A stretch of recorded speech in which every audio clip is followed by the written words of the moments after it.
Family नाजरीन, क्या हाल चाल है। उम्मीद करता हूँ आप सब खैरियत से होंगे। पट्टी को जो फोल्डिंग है फ्रंट पट्टी की, वो कुछ लोग पट्टी को इस तरह रख के फिर बेंड करते हैं, यहाँ पे लगा कर्स लगा के, ठीक है। तो उनका तरीका जो है वो गलत है, ठीक है। ये यहाँ से वो पकड़ के यूँ करते हैं, तो ऐसे ऐसे ऐसे इस तरीके घुमाते हैं, ठीक है।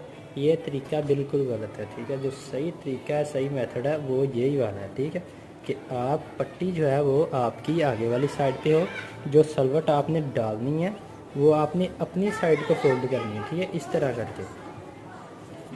तो जुड़े रहिए मेरे चैनल के साथ, और इस तरह की टेक्निक सीखने के लिए मेरे चैनल को सब्सक्राइब करिए, वीडियो को शेयर करिए, लाइक करिए अगर आपको पसंद आए, और कमेंट करिए कि आपको मेरी वीडियोस कैसी लगती हैं। तो अल्लाह हाफ़िज़।